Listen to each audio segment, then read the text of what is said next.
Starting off in our number 10 spot, we have Death Valley. Coming in hot right off the top, pun intended. With a name like Death Valley, it's gotta be pretty bad, right? Death Valley sits on the California-Nevada border, and it's known, of course, for its extreme heat. I'm from Regina, Saskatchewan, so I grew up with the exact opposite. This is just a nightmare, one of the hottest places on Earth. The only deserts on the planet that come close to the same level of heat are in the Middle East and Africa. Those are the three hottest spots. In July 2018, Death Valley was recorded as the hottest place the Earth has ever seen. For 4 days in a row, the average temperature was as high as 127 degrees Fahrenheit or 52 degrees Celsius. You know, so that I can understand how hot that is. Imagine it's 52 degrees outside, or 127 if you do Fahrenheit. I'm sweating just thinking about Death Valley. In our number 9 spot today, we have Kawah Ijen. Located in Indonesia, this is one of the most remarkable and interesting places on Earth. Firstly, this active volcano emits hot, flammable, sulfurous gases. These gases ignite as they enter the oxygen-rich atmosphere of Earth, and this causes them to burn with a stunning blue flame. Further scientific processes also allows there to be a flow of molten sulfur that also has the same striking blue flame. At night is when you really get quite a show from this coloring, as it quite literally looks like a flow of blue lava. The other incredible thing about this location is that there is a 1 kilometer wide caldera that is filled with turquoise blue water. The water color, while it looks gorgeous, is a result of the extreme acidity as well as a high concentration of dissolved metals. It truly is an astonishing place to look at and really is magnificent. In our number 8 spot today, we have the Devil's Kettle. This area is said to hold one of Minnesota's greatest mysteries. As the Brule River flows through in order to make its way toward Lake Superior, there is a point where it makes an 800-foot drop in 8 miles. Because of this journey through time, waterfalls have been created as the water erodes the rocky terrain. One waterfall in particular is the one we want to talk about today. The stream splits into two as it falls over the edge. One of the two streams flows exactly how you would think it does, while the other is a little more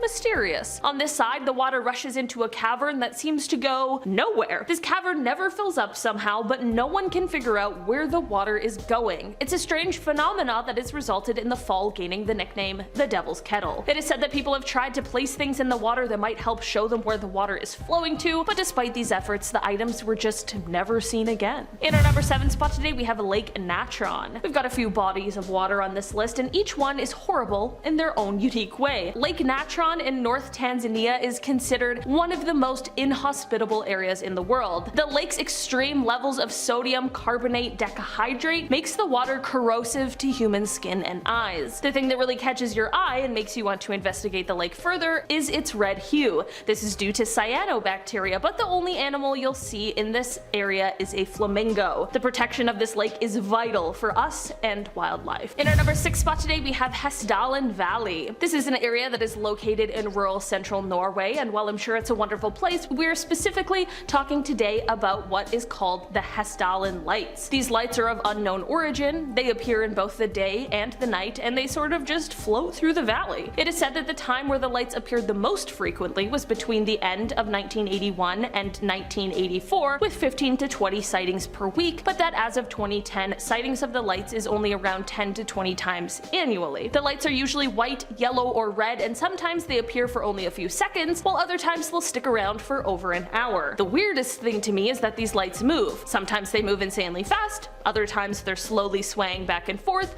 and sometimes they're just hovering there. No one knows where these lights come from, and I'm just gonna say it.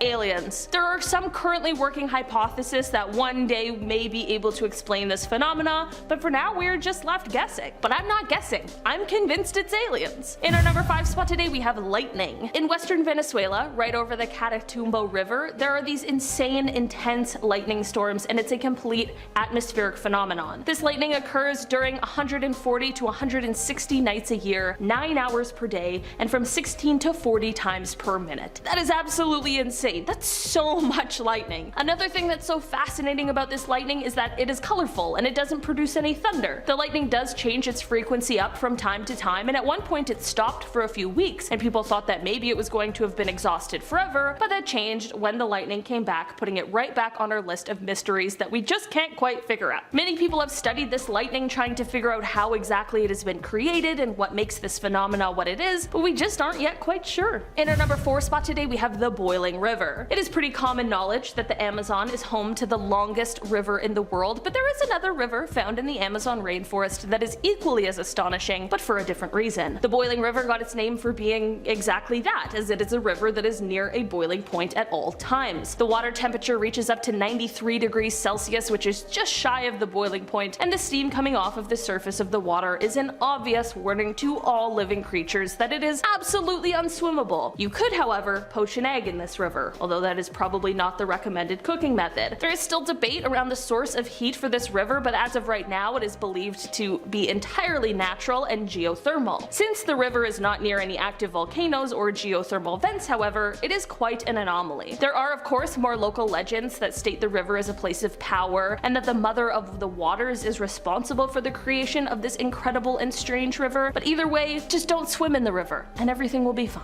In our number 3 spot today we have the Darvaza gas crater. This one is so cool to me, I will talk about it anytime I get the chance. The Darvaza gas crater has been nicknamed the door to hell, and for a pretty good reason. The crater is located in Darvaza, Turkmenistan, and serves as a popular destination for tourists to go and see. The crater is the aftermath of a natural gas field that collapsed into a cavern. The field was being drilled into because it was thought to be a substantial oil site, but quickly after they discovered its natural gas pocket, it ended up collapsing. It is said that the fire was lit by geologists who wanted to prevent the spread of methane gas. It looks so cool, but one of the craziest things about it is that it has been burning since 1971. The scientists originally predicted that it would burn for a few weeks, but it's been 50 years. The crater is 69 meters or 226 feet in diameter and is 30 meters or 98 feet deep. One random but kind of creepy fact about the crater is that camel spiders flock to it in the evening because of its light and warmth, but they often end up falling in to their death.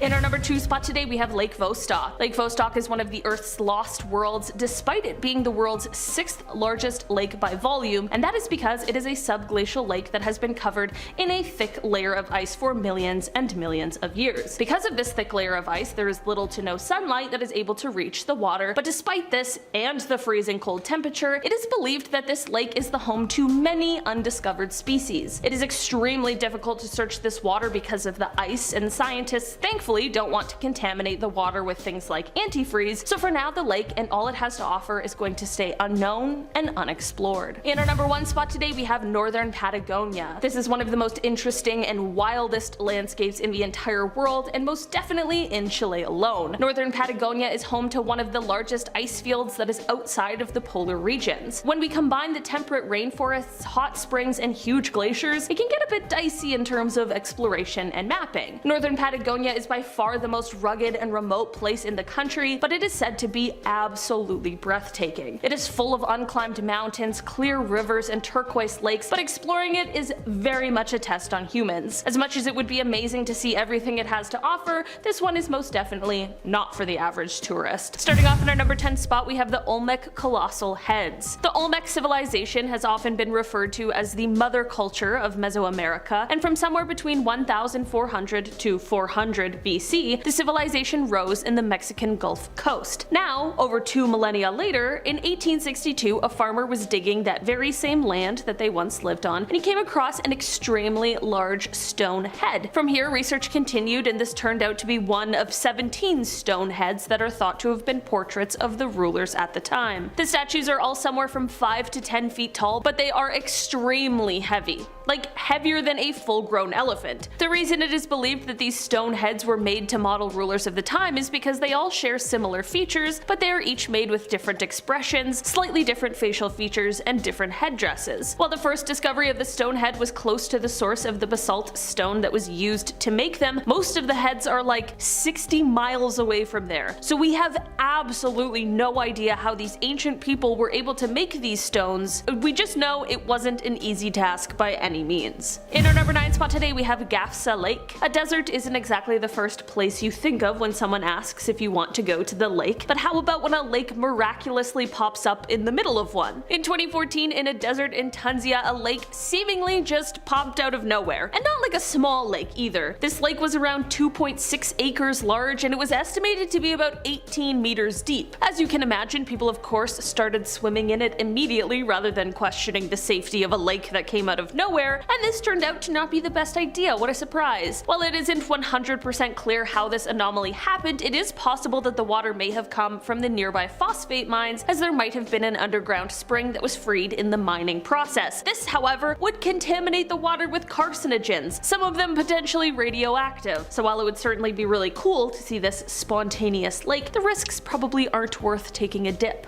In our number 8 spot today, we have Sacsayhuaman. This site is located in Cusco, Peru, and it is another fascinating and seemingly impossible stone structure that was built by the Incas. This structure was once believed to have been a fortress, but now it is believed it may have actually been used for things like ceremonies. Why this is another incredible creation is because of the fact that we just can't quite figure out how it could have been built. The stones in the structure fit together so perfectly that they are able to stay together without anything holding them in place, and they've done so for years and years. This, coupled with how large some of the stones were, is enough to completely stump experts. Despite how well the stones all fit together, apparently they all have different shapes, which has led researchers to believe that the building design was kind of made up as the structure was being built. Imagine that. Improvising building a structure, and it lasts for hundreds of years and goes on to stump humanity for a while. In our number 7 spot today, we have the Taos Hum. In the small city of Taos, New Mexico, for years, residents and visitors alike have been puzzled by a mysterious sound in the air that no one can quite find the source of. It is said that only about 2% of residents reported hearing this low-frequency desert hum, and the theories as to what could be going on here truly are endless. They range from believing it's caused by some sort of unusual acoustics all the way to mass hysteria and other far more sinister top-secret theories. Things are further confused by the fact that those who hear the sounds actually hear many different sounds, meaning that it might be more of a subjective experience rather than an objective sound. At this point, it is so unclear we may never truly get any kind of answer as to what we're looking for.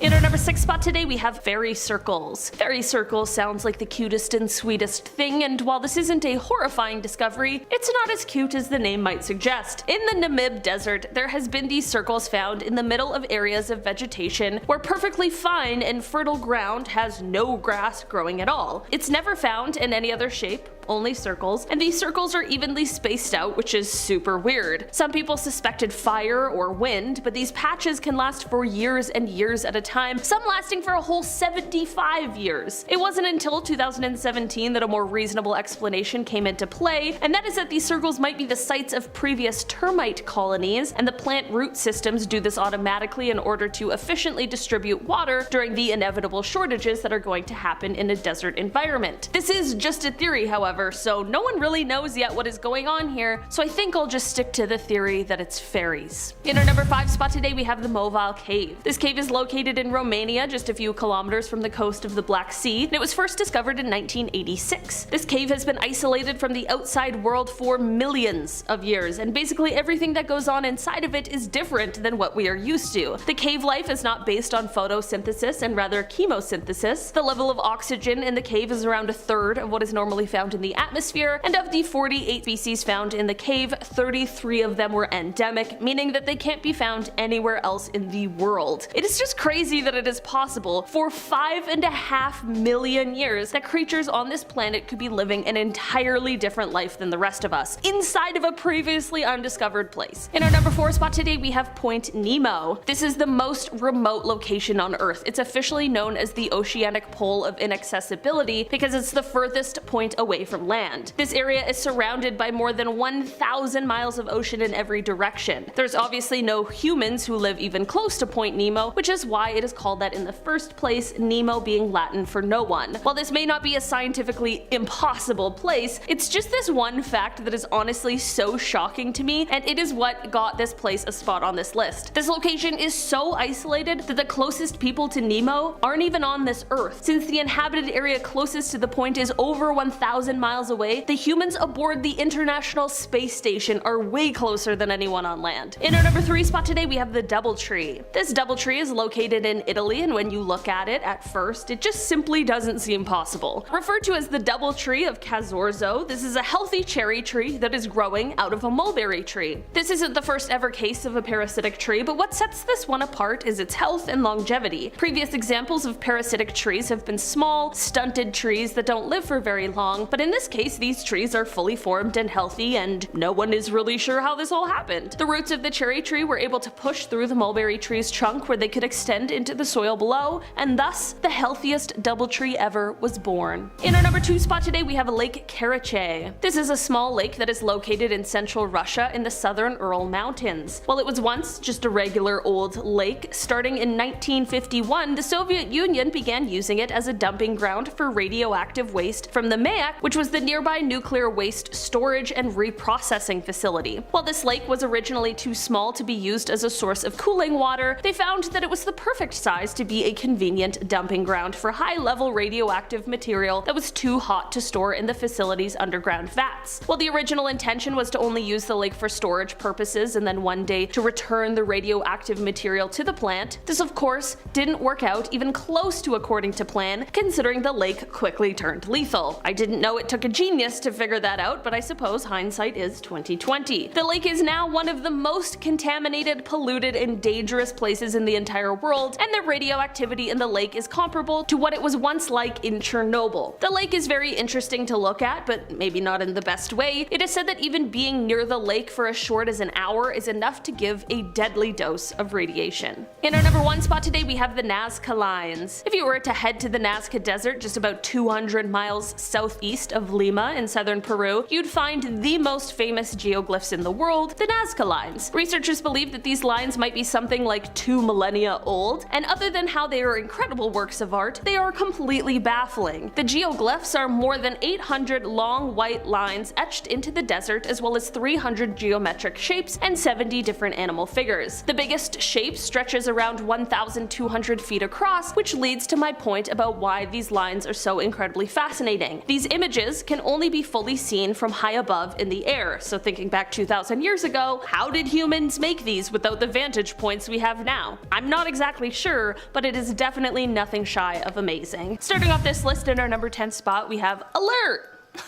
Just wanted to say Alert! Alert is a small settlement located on the northern tip of Ellesmere Island in Nunavut, Canada. It is considered one of the northernmost settlements in the world and is also one of the most inhospitable environments on the planet. The area is characterized by extremely low temperatures, harsh winds, and long periods of darkness during the winter months. Despite these challenges, people still live in Alert. The settlement was established in 1950 as a weather station and military outpost during the Cold War. Since then, it has remained an important monitoring station for climate change and military activities in the Arctic region. The population of Alert fluctuates depending on the season, but there are typically around 50 people who live and work there. The residents are mostly military personnel, scientists, and support staff who work at the station. They face numerous challenges such as limited supplies, extreme isolation, and the constant threat of polar bear encounters. Despite these challenges, the people who live in Alert are proud of their unique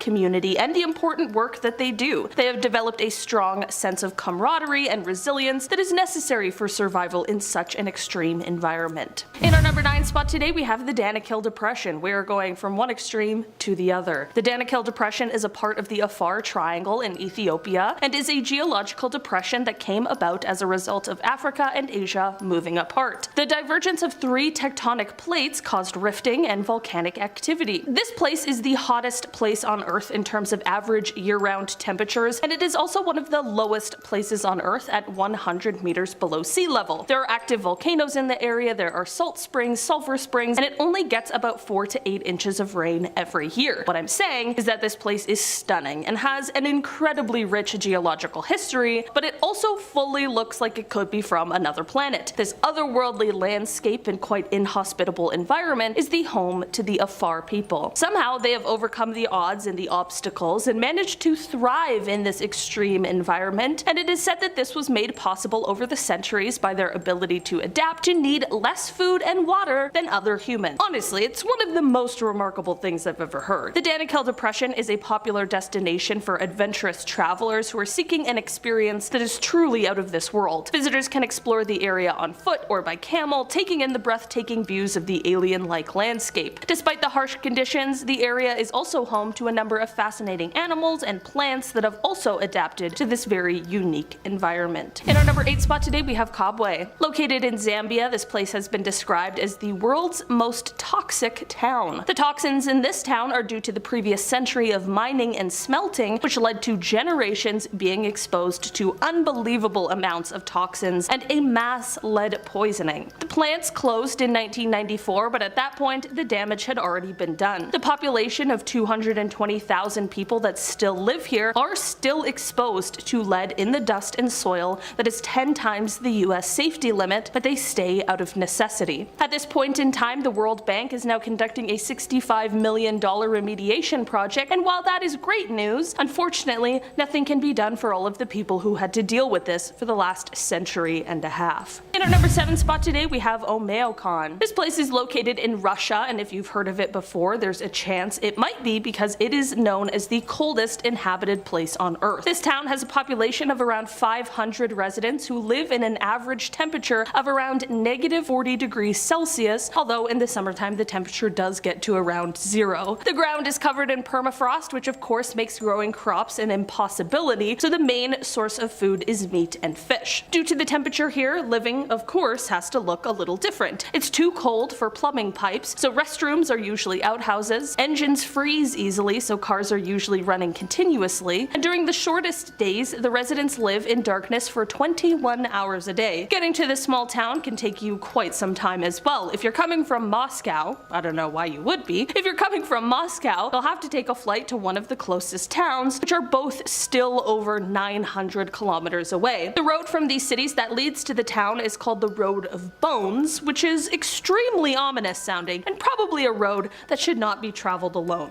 just in case. In our number 6 spot today we have Salar de Uyuni. Salar de Uyuni is the world's largest salt flat, located in the southwest of Bolivia, near the crest of the Andes. The area spans over 10,000 square kilometers and is characterized by a stunning, otherworldly landscape. This peculiar place was formed by the evaporation of a prehistoric lake, leaving behind a thick layer of salt crust that stretches as far as the eye can see. During the rainy season, the salt flat becomes a giant mirror, reflecting the sky and clouds in a breathtaking spectacle. It is truly unbelievable. It looks completely fake and is somehow very real. The unique terrain and climate of the area has also given rise to many unusual natural formations. The flat is dotted with small islands of rock and gigantic cacti, which serves as a haven for a variety of animal species. Yeah, I said giant cacti. While this place is mostly devoid of life, plant, or animal, that is save for these cacti that can grow to be 12 meters or 39 feet tall. The area is also home to many active geysers and hot springs, as well as colorful lakes that are filled with flamingos during certain times of year. In fact, in November, this place becomes a feeding ground for 3 South American species of flamingo feeding on local brine shrimps. These are the Chilean, Andean, and rare James flamingos. Aside from its natural wonders, this place is also rich in cultural history. This area has been inhabited by the indigenous Aymara people for thousands of years, and they have maintained their traditional way of life and culture to this day.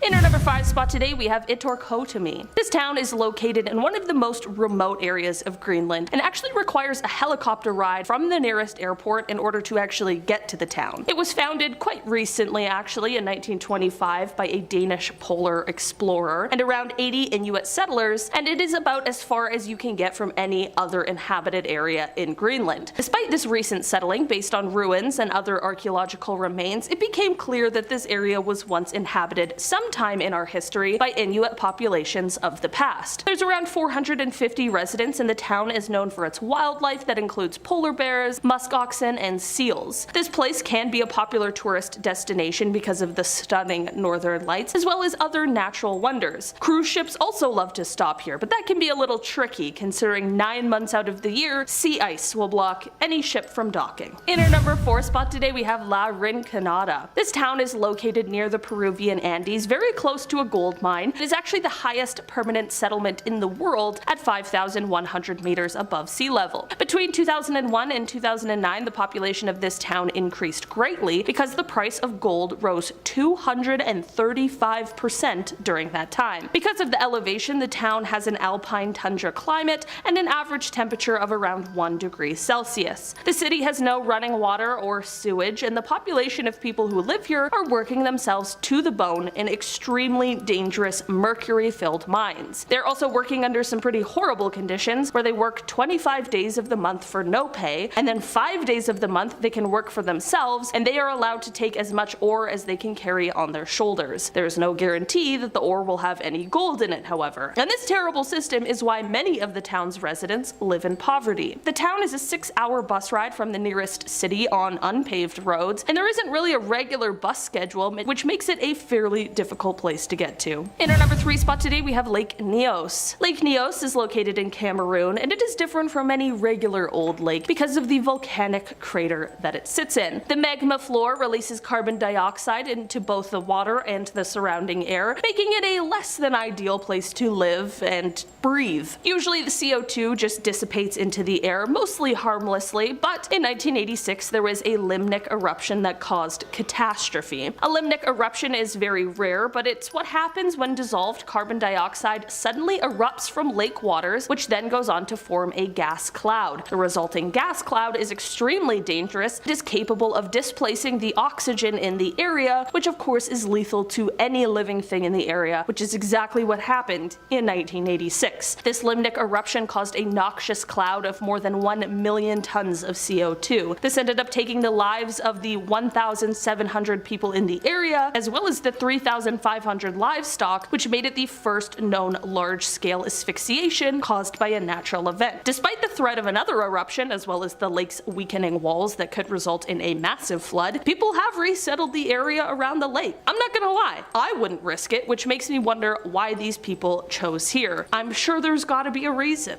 In our number 2 spot today, we have La Oroya. Located in Peru, this town has a population of 30,000 people, despite the metal smelter contamination that has been seen since 1922. The smelter closed in 2009 after the company that ran it declared bankruptcy, but here's how that happened in the first place. The American-owned company ran out of money because they had to fund the environmental cleanup and the anti-pollution measures. Seems like maybe they should have chosen a different path. Seems like it didn't pay off to pollute someone else's air. I guess that they forgot that there's consequences for actions. It still remains as one of the most polluted areas in the entire world, and the toxic metals have gone on to infect the water, the soil, and the air. While it is completely unsafe to live there, people still do, and sadly, they suffer the extreme adverse effects of it. In our number 1 spot today, we have Zabul. The city is located in Iran, and it is an absolute hotspot for dust storms. The summer season is where the worst of it is seen, with what is known as the quote 120-day winds. This is when dust and other matter absolutely bombards the city, which is due to the disappearance of the wetlands, as well as the extremely high temperatures seen in the region. These dust storms aren't just inconvenient, they're actually very dangerous for those who live in the area. So much so that every year officials hand out thousands of air pollution masks to help prevent the damage that these storms can cause to the lungs. In 2016, the city was named as the most polluted city in the world by the World Health Organization, and a study in 2017 even found that the damage from breathing this air for 30 minutes outweighs the benefit of 30 minutes of cycling, meaning it is exceptionally detrimental. Starting off this list in our number 10 spot, we have Tristan da Cunha. Tristan is a group of volcanic islands that is located in the South Atlantic Oceans, and it is actually the most remote inhabited archipelago in the world. These islands are around 2,787 kilometers off the coast of Cape Town, 2,437 kilometers from St. Helena, and 4,002 kilometers off of the coast of the Falkland Islands. The population is around 258 people, and they do speak English, but they have also invented their own dialects with words that are reflective of their various places of origin, which is super cool. Tristan is a British overseas territory with its own constitution, and its capital is named Edinburgh of the Seven Seas. To get to Tristan, you're going to have to fly to Cape Town at a time where you can jump on one of the few boats that travel to Tristan in a year. This doesn't seem so bad, but just remember that the boat trip is going to take you about 5 or 6 days to get there, so you might want to take a couple extra weeks vacation if this is your post-pandemic vacation. location. In our number 9 spot today, we have the Pitcairn Island. Pitcairn Island is one of the group of 4 islands that make up the Pitcairn Islands. This specific one is the only one of the 4 that is actually inhabited, with a population of 56. All of the residents descend from a group of sailors who committed mutiny on the HMS Bounty in 1789 and the few Tahitian captives they had with them. This island is located in the Pacific Ocean, close to the middle between New Zealand and Peru. This island is open for tourist visits and is said to feature some stunning scenery, but it's not necessarily the easiest place to get to, although as their tourism industry grows, it does get easier. First, you have to get to Tahiti, so if you already live there or live close, you're already one step ahead of the rest of us. Then you have to take a local flight to Mangariva, which only happens about once a week. From there, you'll have to take a boat to Rikatia, and from there, you used to have to take a boat called Claymore II, which used to only depart once every 3 months, but luckily it's a bit easier now since 2019. The government has been operating the MS Silver Supporter, which sets sail every week. Tourists will stay at what are called homestays, as it is such a great way for visitors to get a feel of the local environment, as well as providing income for the residents of the island. Before I dive into this one, guys, please don't forget to hit the thumbs up button if you're enjoying the video so far. In our number 8 spot today, we have Macquarie Island. Okay, this island is cool. Macquarie is located in the southwest Pacific Ocean between New Zealand and Antarctica. The only human inhabitants of this island are the scientists who work at the research base on the island, so depending on the time of year, there's around 20 to 40 people here. But here's where things get really cool. During the breeding season, this island is home to the entire world population of white-chested penguins. That means that there could be around 2 million penguins on the island at one time, greatly outnumbering the humans there. This island has had quite a tumultuous ecological history after the onset of European visits in 1810. The island's fur seals, elephant seals, and penguin populations began to decline since they were being killed for fur and blubber, and of course there was the introduction of rodents from the boats, cats to keep the rodents from eating the human food stores, and rabbits which were brought to breed for food, which threw the entire island ecology totally off balance. It wasn't until very recently that efforts began to restore a more natural ecological balance to the island, and as of 2014, the island was officially declared pest-free after 7 years of strong conservation efforts. This was actually the largest successful island pest eradication program up until that date, which is certainly something to celebrate. Humans caused a major problem, and while it took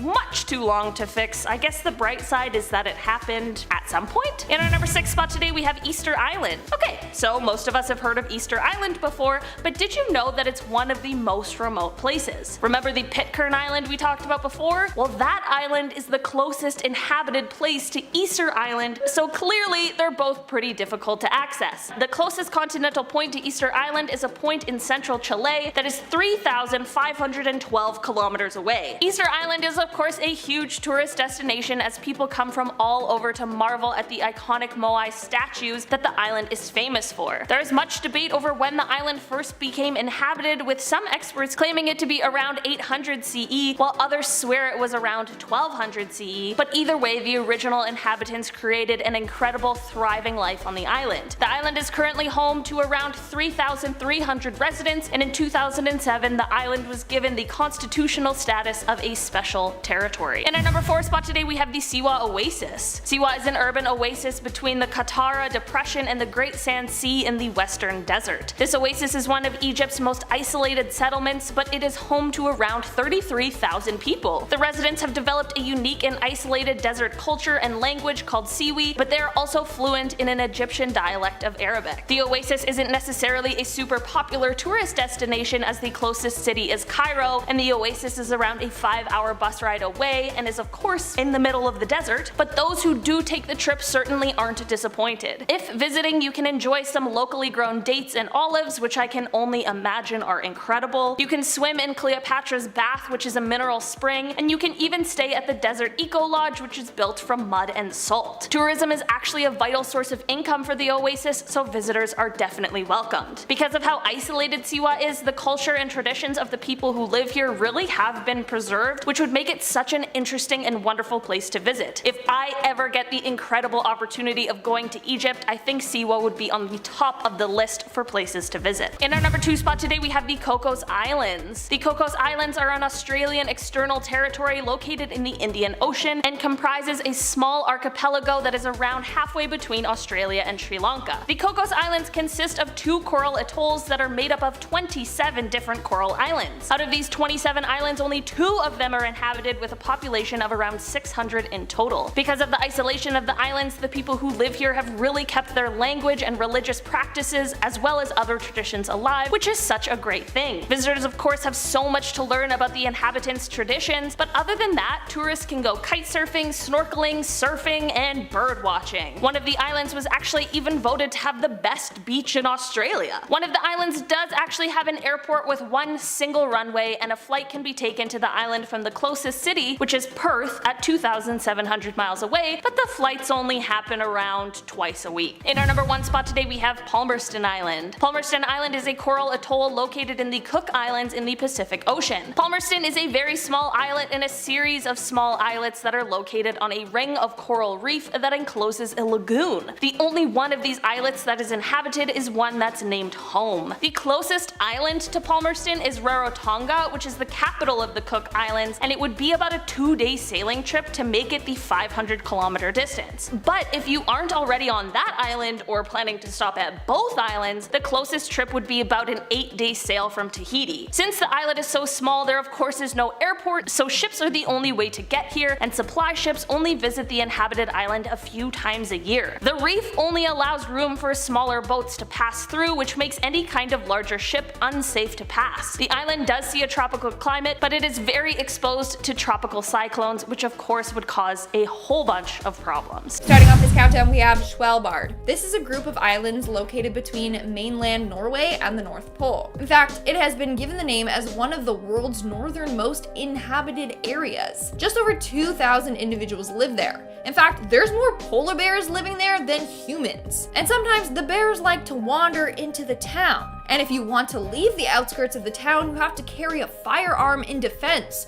just in case one of these bears get hungry and choose to attack. Not only that, but this place has very long days and very long nights. From April to the end of August, the sun never sets. So it's literally sunlight for 24 hours a day. And then during the winter months, you get 24 hours of darkness. Honestly, my sleep schedule would hate me if I lived there. In our 8th spot today, we have Coober Pedy, Australia. Now, I won't lie, this next place is pretty fascinating. So Coober Pedy is an underground town in Australia. Yeah, you heard me. It's underground. They live underground. Now that's because this area is known for its extreme heat. So back in the day when they didn't have electricity and fans and air conditioning, miners in the area would remain underground to escape the heat. Then eventually they were like, what if we just live underground? And that's basically how the town was formed. Currently around 2,000 people live there, and it's not just a bunch of homes. No, you got a full-on hospital and church and shops down there. They also have their own government as well. Now, when you are above ground, they actually have warning signs telling people that there are unmarked holes, so you don't just,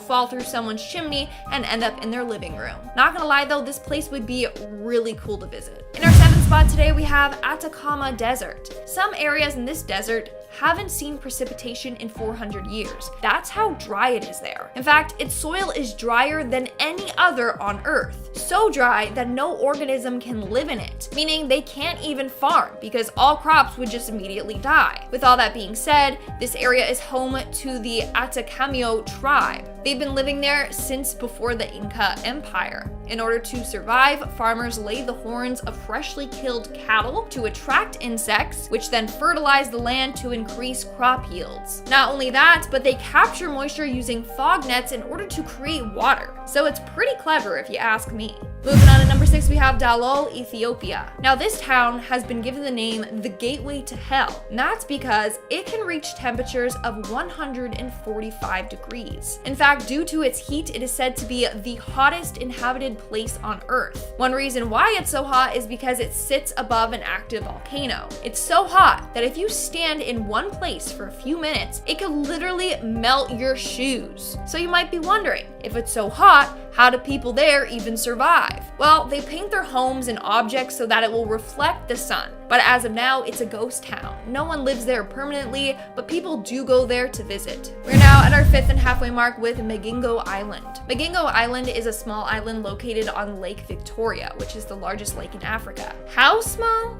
is this island, you ask? Well, it's only 2,000 square miles, which, if that means nothing to you, it's less than the size of a football field. That's how small it is. But there's still about 500 people living there, and they're mainly fishermen. But since there's so many people living on such a small island, it's incredibly packed. Houses are crammed together and are made from tin and any other material that wash up on their island. Yet, they still manage to find room for 4 bars and a hair salon, you know, the essentials. Now, the main attraction to this island is that it's home to tons of Nile perch fish. They can catch way more of this fish from this island than anywhere else. It was said that the first inhabitants came to this island in 1991, and that's when the island was only covered in weeds and snakes. Nowadays, it's just overwhelmed with all things fishing related. Coming in at number 4, we have Kerguelen Islands. Located more than 2,000 miles away from civilization, you got the Kerguelen Islands. These islands are located in the southern Indian Ocean and have been given the name the Desolation Islands. And that's due to how remote they are. Like I said, they are 2,000 miles away from Africa, and the only way you can get there is by a ship.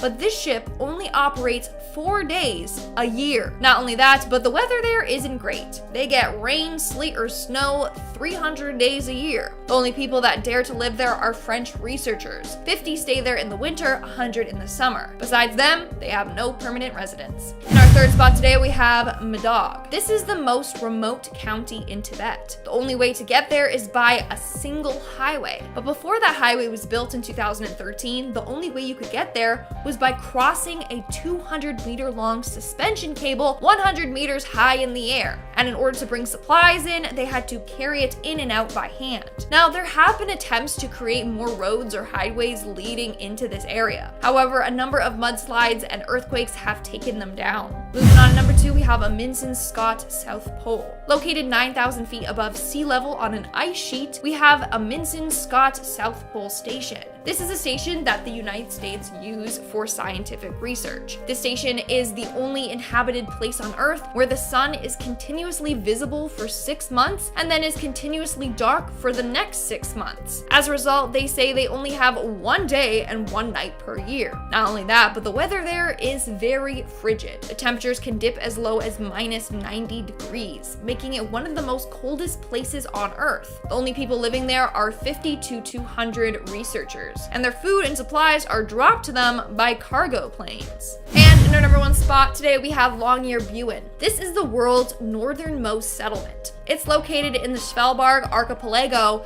which we previously talked about. Now, what's wild about this is that they have a very unusual rule if you want to live there. Their rule is no dying. That's right. And this is because of the permafrost and sub-zero temperatures, so it can easily preserve a body, which they really don't want. Also, it's hard to bury bodies there because obviously the ground is frozen. So as a result, people that are dying are flown to Oslo to die there. It's pretty crazy, isn't it? Starting off in our number 10 spot, we have the Tibetan Plateau. It is well known that when a person is at altitudes that are higher than 2,400 meters or 8,000 feet, there are negative effects on the body such as altitude sickness or high altitude pulmonary edema. It's not something that just anyone can do without experiencing side effects, and that is exactly why those who live in the Tibetan Plateau are so incredible. Often referred to as the roof of the world, the Tibetan Plateau sits at an average of 4,500 meters or 14,800 feet. It's covered in glaciers and sees more hail than it does rain or snow because of these heights. Despite all the challenges that would come with living in an environment like this, nomadic herdsmen are dispersed throughout this region, even in the most inhospitable regions such as the Changtang region, where the altitude is even higher than the average and the temperatures are the lowest out of the entire plateau, leaving little to no vegetation besides grass for livestock. I think one of the reasons why this place, despite its seemingly inhospitable inhospitable environment is still inhabited is because of the fact that the earliest human occupation of the plateau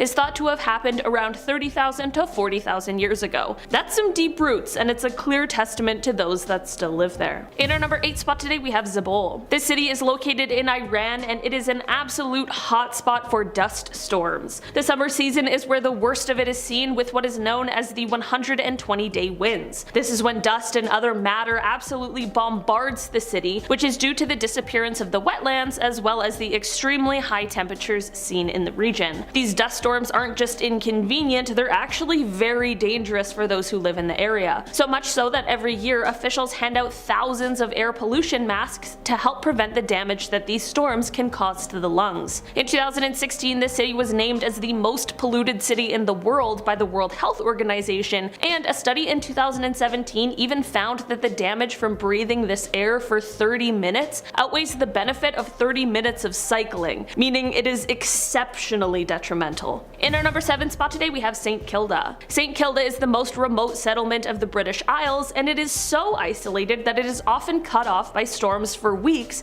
and sometimes even months at one time. That is most likely the reason as to why the previous inhabitants had developed a culture, economy, and government that was completely separate and different to their English rulers. Unfortunately, between missionaries and officials coming to the island in an attempt to change their way of life that was working perfectly fine for them, their sources of income dwindling, births not being able to keep up with the death rate and the emigration rate, combined as well with the inevitable disease-ridden tourists coming to their island for whatever reason, things for those who once lived on this island changed drastically, and it was decided that they would evacuate the island in 1930. Since then, people have tried to resettle the island, but none have remained permanently, likely because of the isolation. In our number 6 spot today we have Spratly Islands. This is a group of islands whose ownership is claimed by multiple countries. Definitely a bit of a conflict. The reason so many countries want to lay claim to these islands is because of their strategic position for military and shipping in the South China Sea. The islands are in the midst of vast fishing grounds, and it is believed that they might house deposits of oil and natural gas. So in terms of countries fighting for these islands, there's China, Taiwan, and Vietnam that lay claim to all of the islands,